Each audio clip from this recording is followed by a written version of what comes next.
Beleza, galera. Então, falando em definitivo aí, a gente vai continuar aí falando sobre as perebinhas aí causadas pelos protozoários, né? Então, a gente está falando de protozooses, né? Semana passada, retrasada, né? A gente começou a trabalhar essa parte de protozoários, né? Eu dei um panorama geral só para vocês relembrarem quem eram os protozoários que vocês viram na primeira série, né?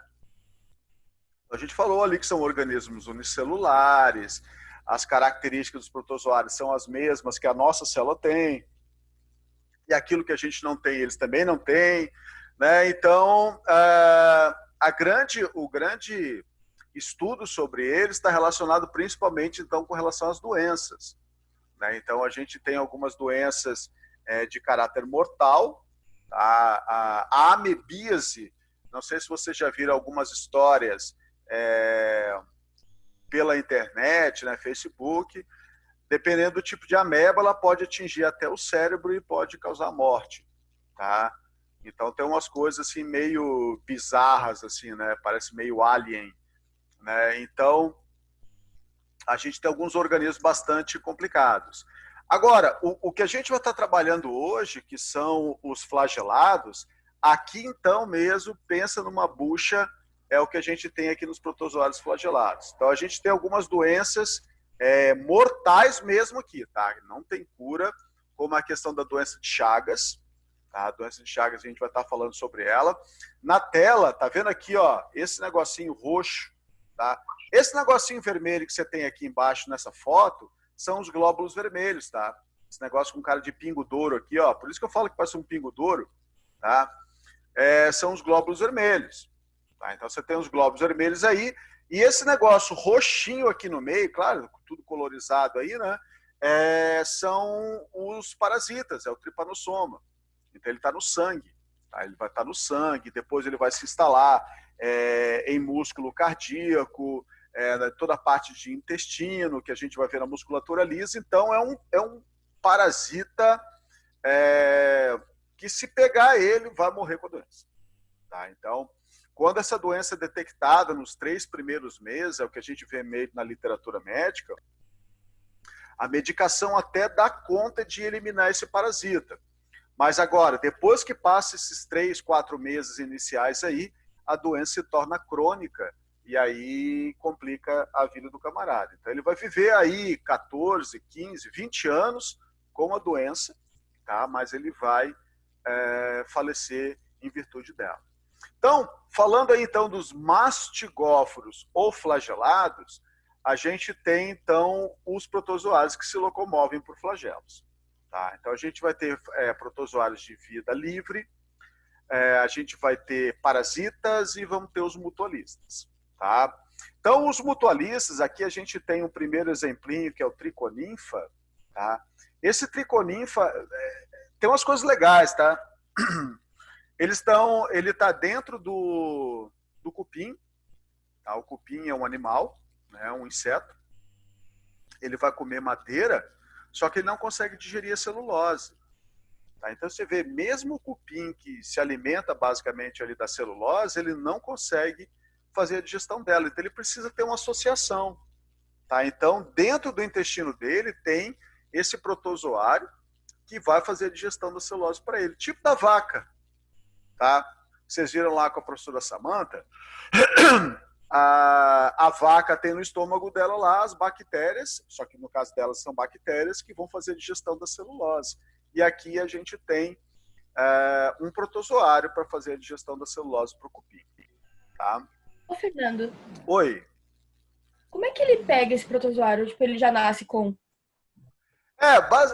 Como são micro-organismos, né, então eles acabam passando de um para outro, né, desses protozoários de um para outro. Então eles acabam tendo essa troca aí, né, basicamente. Entendi, obrigada. Esse outro agora aqui a gente tem um parasita que, se você olhar aqui embaixo nessa foto, tá? Essas duas fotos aqui eu acho bem legais, tá? Porque elas são em microscópio eletrônico, tá? Em microscópio óptico, tá? Você vê uns parasitinhos assim, né? Bem chulezinho o detalhe deles. Aqui eles estão vistos em microscópio eletrônico, então você amplia aí milhares de vezes mesmo para a gente observar bem eles, tá? Então, aí você observa toda a parte de flagelos aqui, ó. Tá? O tricomonas, no caso aqui, ó, que é esse tricomonas vaginalis, ele já vai causar uma doença chamada de tricomoníase, tá? É uma DST, uma doença sexualmente transmissível. E essa tricomoníase, ela vai causar corrimento vaginal. Apesar de ter o nome vaginalis, tá? Quem geralmente acaba passando, né, no caso para a mulher ali, é o homem, tá? O homem geralmente fica sintomático com essa doença, tá? Quando o homem manifesta o caso de tricomoníase, para nós, tá, já é um pouco mais grave essa questão da doença. Então, por isso essa parte sexual ela tem que ser muito bem cuidada, né? Porque são doenças que atingem os órgãos sexuais, mas depois, para cair na corrente sanguínea e disseminar, 2 toques aí. Então, se é uma DST, se previne, né, como qualquer DST. Outro parasitinha que a gente vai encontrar é a giardia. Tá? A giardia já é um parasita intestinal, tá? Um parasita intestinal, igual a ameba. Tá? Você come a giardia, então quer dizer, ela estava lá nas fezes de alguém, contaminou o alimento, contaminou a água. Tá? Então a gente vai pegar essa giardia, tá? A gente pega lá o cisto, geralmente dela, que é a fase que a gente encontra no ambiente, e aí a partir desse cisto ela se desenvolve dentro da gente, e aí é diarreia, dor de barriga, desidratação. Pode matar? Bom, toda a parasitose que você acaba não tratando até pode levar à morte. Tá? No caso de giardia também poderia levar. Quem tem cachorro, tá? Quem tem cachorro, existe vacina para giardia. Tá? Por quê? Porque o cachorro sai lambendo tudo quanto é coisa que ele vê na rua. Tem uma parasitose que está no meio deles. Tá no meio deles. E aí pode chegar até nós, tá? Pode chegar até nós por causa dessa ingestão do cisto da giardia ali, via água, né, e alimento contaminado. Mas, olha só que interessante, o mesmo medicamento que mata a ameba, tá? Mata o balantidium, mata a giardia, então, né, que o mais comum é o metronidazol, né, que é esse medicamento que a gente acaba, não só a gente o tomando, mas o animal também acaba tomando para tratar, acaba tendo um grande espectro e mata um monte de coisa, né? Então mata essa parasitada toda aí. Ô, Fernando, e Oi, pode falar. Pode pegar mais uma vez essas doenças, assim? Pode. Essas doenças aí intestinais, você pode pegar toda hora. Tá? Pode pegar toda hora. A tricomoníase pode pegar toda hora. Então, são doenças que a gente não desenvolve imunidade. Tá? A gente não desenvolve imunidade. Tá. Então, dá para pegar bastante vezes. A malária mesmo... Mas não tem algum remédio que previne, assim, para, tipo... A prevenção para esse tipo de parasita é a questão de medidas de higiene mesmo. Tá? Para animal, a giardia, a gente tem vacina, mas para adulto não. É igual a leishmaniose, tá? A leishmaniose, a gente vai encontrar aqui a próxima doença que eu vou estar falando, a gente tem vacina para leishmaniose para animal. Tá? Por quê? Porque o cachorro, tá? Principalmente ali o cachorrinho de rua, né? Ele acaba sendo um reservatório da doença. Tá? Pô, mas por que um reservatório da doença? Porque a leishmaniose, tá? A gente vai encontrar em bicho que está no mato. Tá? Os bichos que estão no mato. Só que aí o que aconteceu? Como a gente acabou com o mato, o mosquito teve que continuar mordendo alguém. Ele mordia gambá, mordia os bichos lá do mato. Tá? Só que aí nós acabamos com o mato. Então, o que aconteceu com o mosquito? Ele veio atrás de comida. E quem é a comida? A gente. Tá? A gente virou comida dele, porque a gente está falando não a leishmania, mas o vetor da leishmania, que é um mosquito. Tá? Então, a leishmania estava andando lá no meio dos bichos, mas ela era levada de um lado para outro via mosquito, E aí, como a gente acabou lá com o mato, o mosquito veio para a cidade. Aí veio morder o cachorro que está lá na rua. Oi, pode falar. Tem um mosquito específico, transmissor, assim?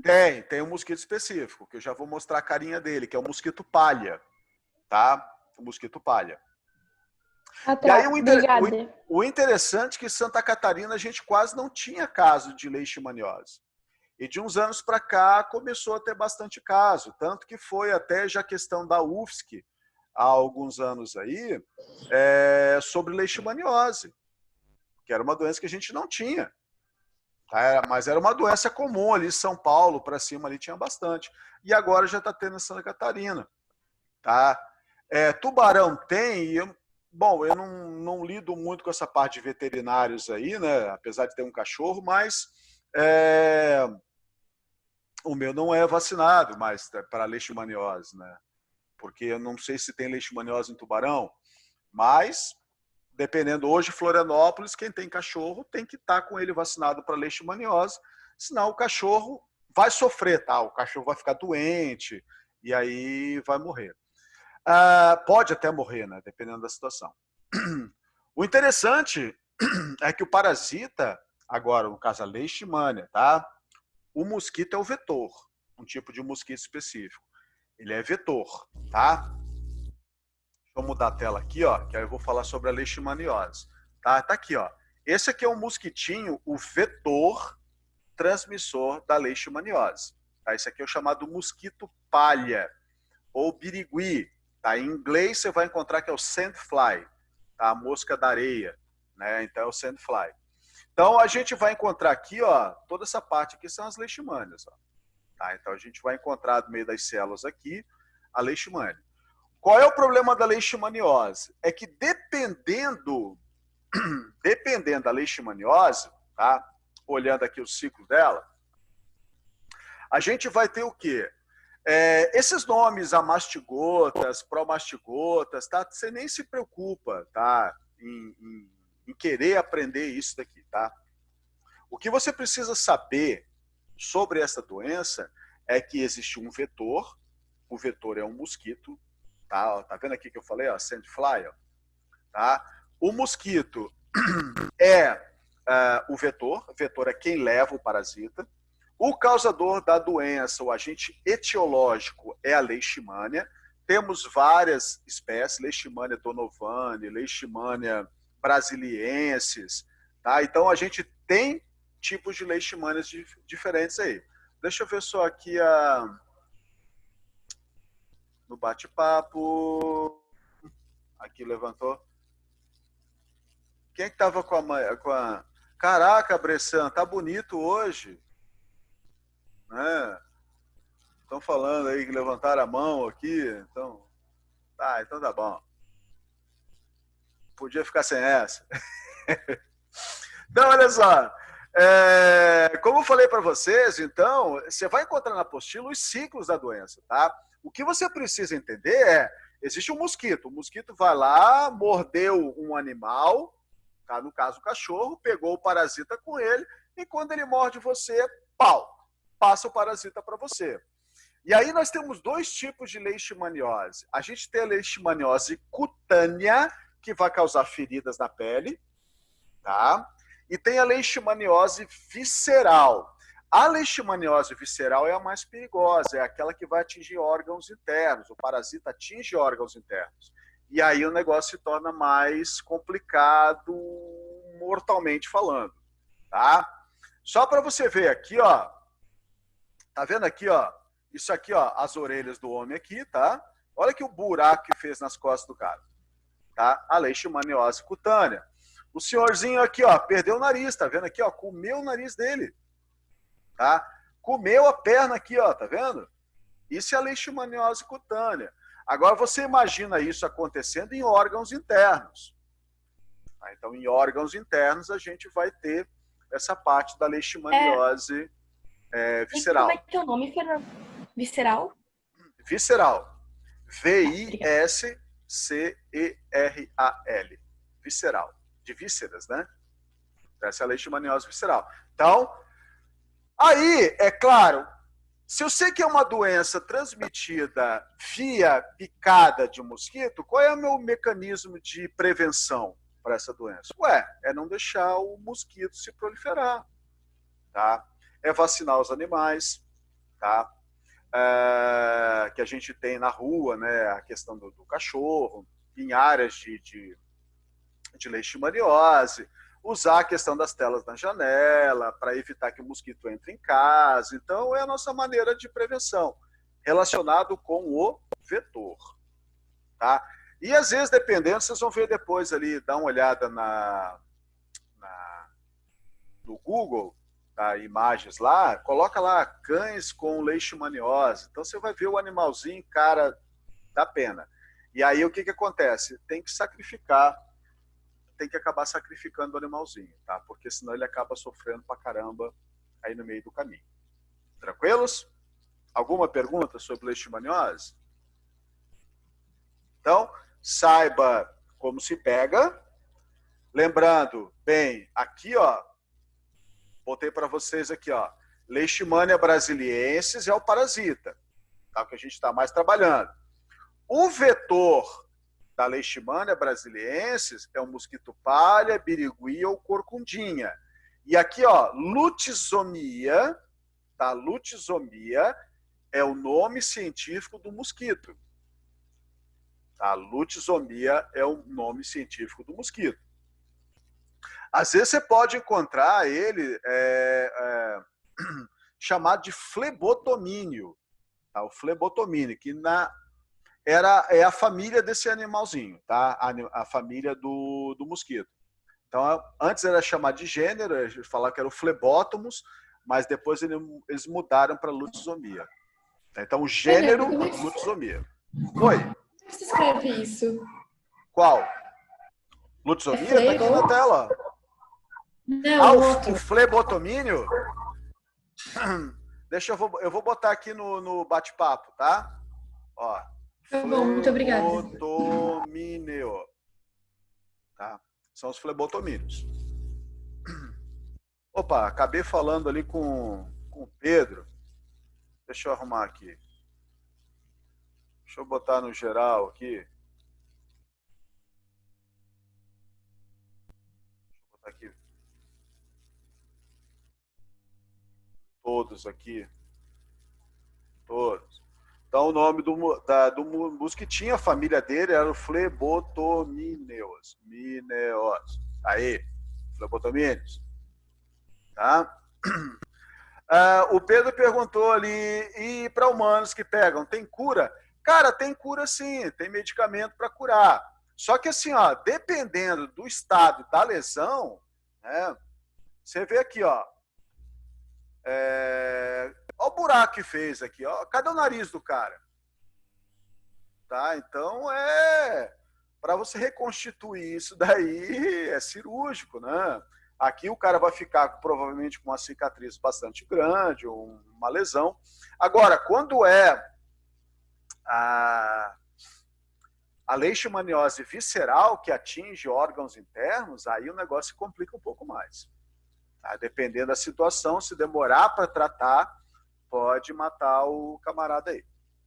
Tudo bem? Mas tem medicamento para isso daí. O interessante, sabe o que é, gente? É que a vacina, tá, para leishmaniose, ela foi desenvolvida no Brasil. Tá? Ela foi desenvolvida no Brasil. Então, a primeira vacina para leishmaniose que acabou tendo, que é a Leishvac, é o nome da vacina, foi feita no Brasil. Né? Então, pesquisa brasileira, né? Que legal, né? Eu acho legal, pelo menos. Bom, vamos ver outra perebinha aqui que a gente vai estar trabalhando. É a doença de Chagas. Tá? Então, o agente etiológico da doença de Chagas, agente etiológico, agente causador é o Trypanosoma cruzi. Tá? O Trypanosoma cruzi.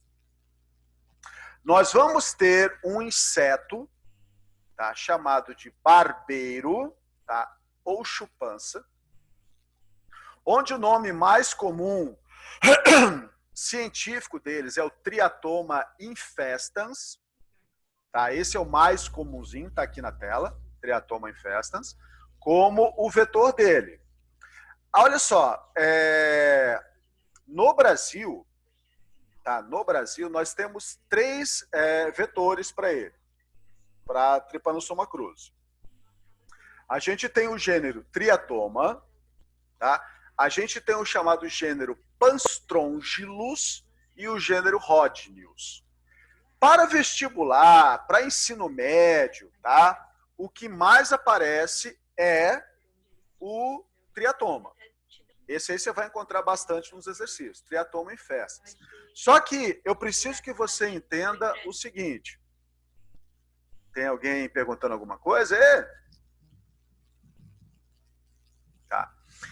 O triatoma, eu vou mostrar para vocês aqui na frente. Deixa eu mostrar o bichinho aqui. Tá? Ó, aqui ele visto em microscópio eletrônico, era aquele roxinho da primeira tela que eu mostrei para vocês. Então, eu teria que falar, tipo, com a minha mãe, mas assim, eu nem falei com ele, sabe? Quem é que tá falando aí? Que tem que falar com a mãe primeiro. Desativa o áudio aí, desativa o áudio. Depois começa a falar umas bobagens aí, nem sabe o que tá falando ao vivo aí, né?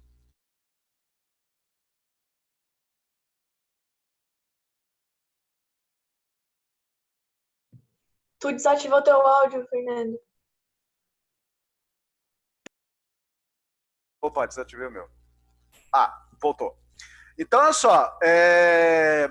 Aquele negocinho que eu falei que parecia um pingo d'ouro, que era o glóbulo vermelho, e tinha uns negocinhos roxinhos no meio, aqueles lá eram os tripanossomas. Olha só como é que a gente vê nesse microscópio óptico normal de laboratório.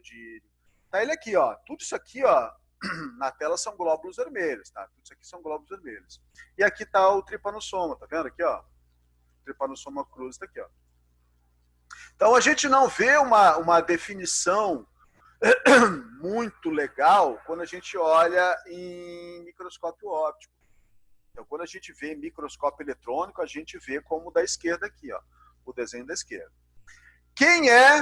Como se pega a doença de Chagas, tá? Aqui vai ter Fernando, só uma pergunta. Oi, pode falar. O vetor é o barbeiro e como é que é o nome do outro? Assim, ó, barbeiro é o nome dele popular. Tá. Triatoma já é o gênero do animal. Já é o nome científico. Beleza. Tá? Triatoma infestans já é o nome da espécie, né? O nome científico da espécie. Tá? Agora, olha só. Mais nome científico. Cobre o triatoma. Cobre o triatoma. Tá? Obrigada. Cobre o triatoma. Olha só que legal isso aqui. Tá? É uma pegadinha. Tá? Como é que se pega a doença de Chagas naturalmente? Naturalmente. Tá lá o indivíduo dormindo. Tá lá o indivíduo dormindo. O inseto é um animal de hábitos noturnos. O indivíduo está lá dormindo.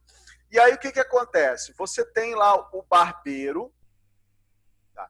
Que tem nele o tripanossoma, ele está contaminado com o tripanossoma que ele pegou de um animal ou pegou de outra pessoa, mas está nele.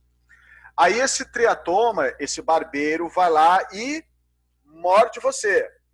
Tá? Ele pica você. Quando ele picar você, ele vai chupar o seu sangue, tá? Porque ele é um inseto hematófago. Só que aí que tá a pegadinha. Não é na picada que ele passa a doença de Chagas para nós.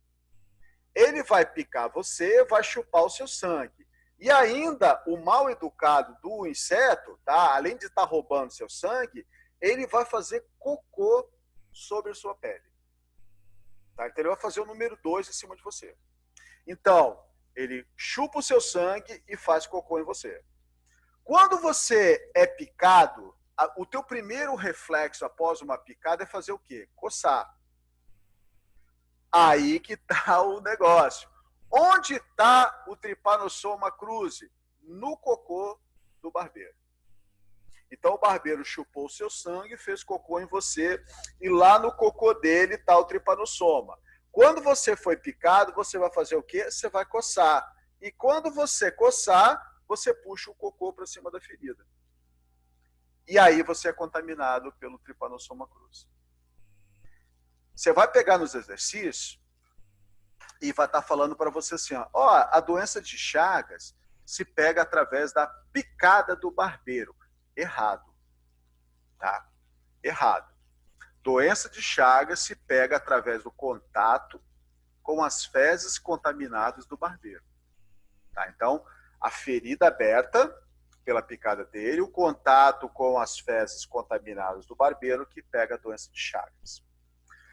Esse é um mecanismo clássico. Agora, um negócio que eu também não gostei de saber. Tá? Como se está pegando bastante doença de Chagas hoje? Ingestão do açaí. Tá? Então, comer açaí pode dar doença de Chagas. Tá, professor, mas o açaí lá do calzone lá tem, da sida tem... Não, peraí.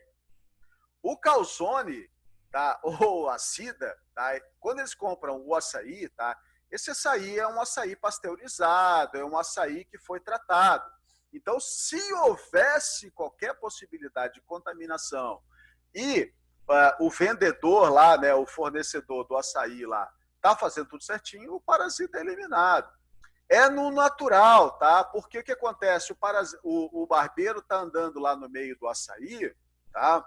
E aí o que acontece? Ele defeca lá. E aí, no tratar o açaí, tá? No tratar o açaí, as fezes, né, do barbeiro poderiam transmitir. Então, essa coisa de, às vezes, do fruto natural, tá? Às vezes pode ser problemático. Tá? Mas esse que a gente come aí no shopping, essas coisas aí, não, esse aí não vai ter. Tá? Não é para ter. Tá? Teve um caso de uma família inteira que morreu assim, com caldo de cana. Ah, eu ia falar no caldo de cana também. E aí o outro é o caldo de cana. Tá? Não é o caldo de cana em si, é que também o parasita está ali, defecou por ali, e às vezes até o parasita não, o vetor está por ali, e às vezes até ele é moído juntamente com o caldo de cana. Porque não é um parasita, não é um inseto grande, é um inseto tipo uma baratinha. E às vezes está ali no meio daquela cana toda, o cara vai lá, jogou lá no moedor de cana e foi barbeiro junto. Há alguns anos, em Santa Catarina, ali na região de Itajaí, por ali, a gente teve casos de doença de Chagas, né? E aí ficou bem aquele negócio, o caldo de cana dá doença de Chagas. Não, o caldo de cana não dá doença de Chagas.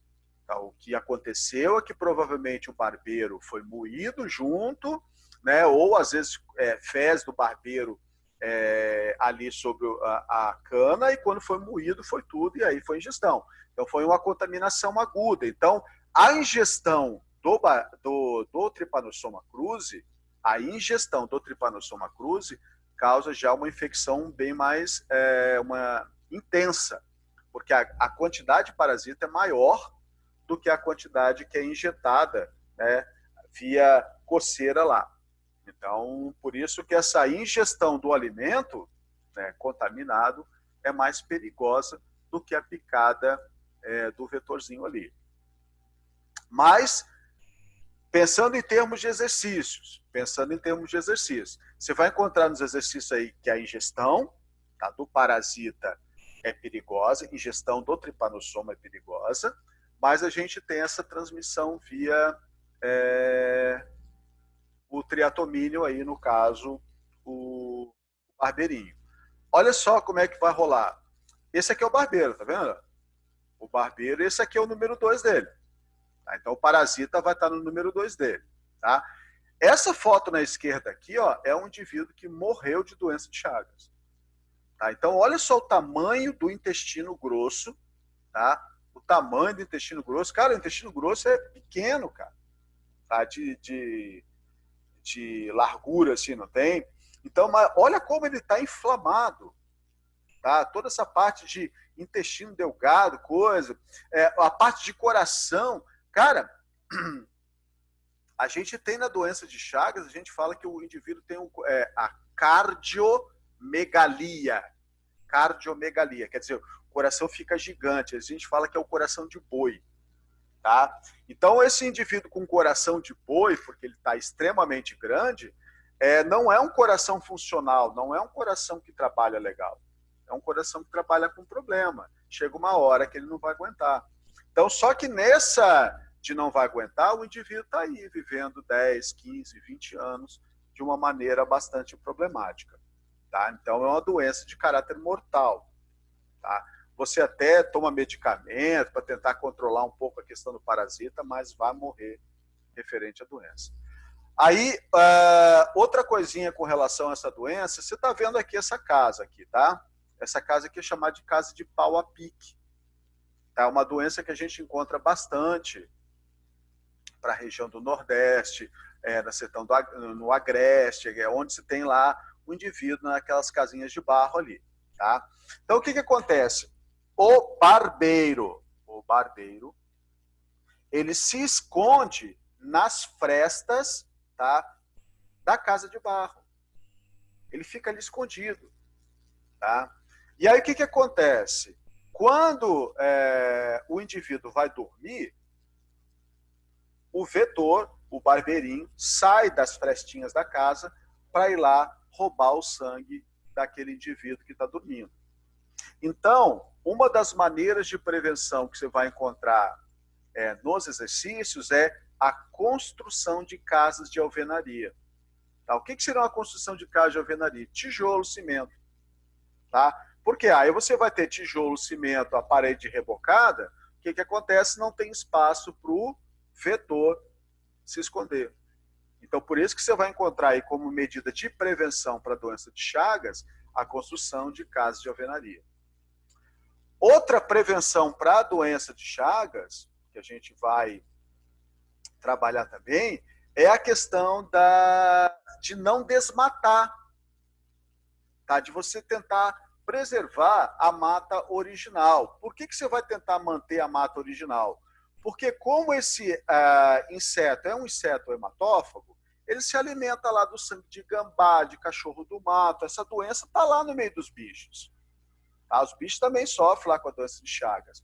Mas quando você desmata, você acaba com o mato todo lá, o barbeiro vai vir atrás de comida. Então ele vai vir atrás de você. Por isso que a gente fala que é a chamada domiciliação do vetor.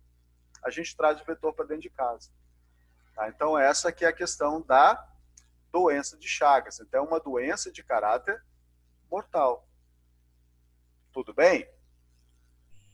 Alguma pergunta? Tá tudo joinha? Vocês estão ouvindo bem a minha voz aí?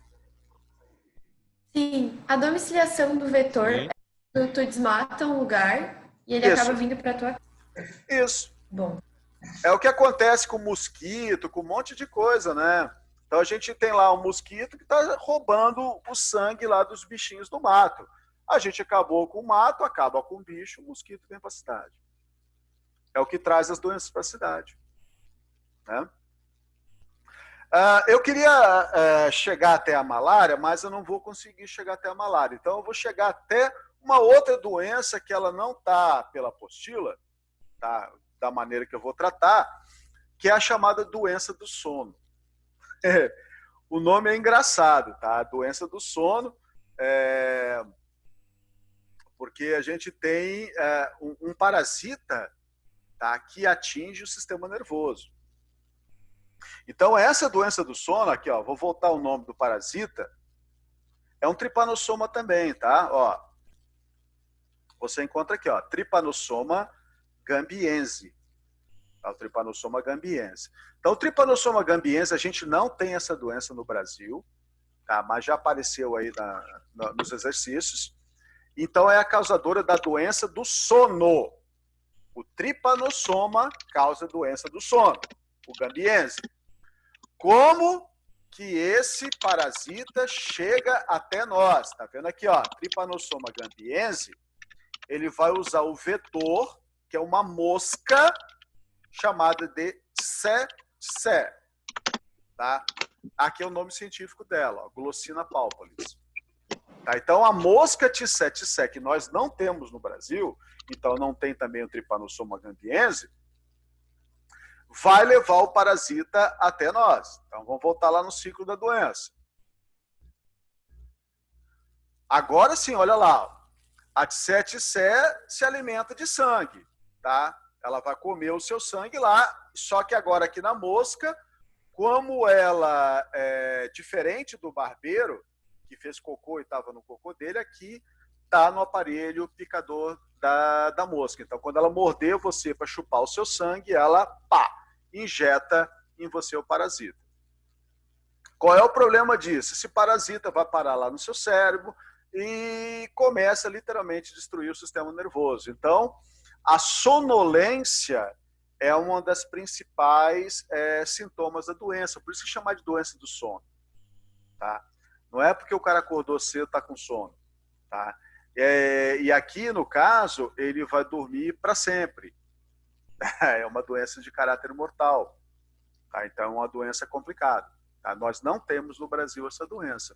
Mas eu coloquei aqui para vocês entenderem que quando a gente está falando de gênero Trypanosoma, tem Trypanosoma cruzi, tem Trypanosoma gambiense, são várias espécies desses animais, desses protozoários que a gente tem para infectar a gente. Ok. Beleza, Léo. Olha só, semana que vem a gente vai fazer mais uma aulinha ao vivo, tá? E aí eu vou trabalhar essa parte da malária, tá? E a questão da toxoplasmose, tá? Que são duas doenças também complicadas, tá? A malária e a toxoplasmose. Tanto que a malária, tá? Ela é tratada com a tal da cloroquina, tá? A tal da cloroquina, que tá toda essa parte aí. Ah, mas e o coronavírus? Vai tomar cloroquina, isso. Cara, a cloroquina, ela é utilizada para tratar malária há muito tempo. Tá? O índio descobriu isso na casca de uma árvore, a quina, né? Por isso cloroquina que a gente vai ter lá. E os índios pegam malária toda hora. Então os caras vão lá, fazem o chá dessa casca da árvore aí, e ele está tomando o medicamento e elimina o parasita lá, o plasmódio. Tá? Então, essa parte da malária, que a gente vai acabar falando um pouquinho da cloroquina, ela vai estar muito na moda. Né? Aí, principalmente, aí, se a gente pensar na questão de vestibulares, né? A gente está com esse pandemia aí, então, para final do ano, a gente pode esperar alguma coisa proveniente em cima disso, né? A própria Organização Mundial de Saúde, ora fala que não é para usar, daqui a pouco ela volta atrás, daqui a pouco ela acha que é legal ou não. E só um fato curioso, né, com relação ao corona, né, eu até compartilhei isso no Facebook, e cara, tem uma série de 2013, tá? Ela acabou citando essa parte do coronavírus, tá? Ela acabou falando dessa parte de vírus, e acabou lá em 2013 falando de tratamento com a cloroquina. Tá? Eu acho que o nome do seriado é Vidente, alguma coisa assim. Então mostrava assim, cara, parecia profético para 2020 o negócio. Então, fica nessa bobajada aí, usa, não usa, o negócio é tentar tratar e assim por diante. Mas aí semana que vem a gente vai falar um pouquinho mais sobre isso. Ok? Vou interromper a gravação aqui. Tá? Deixa eu interromper a gravação.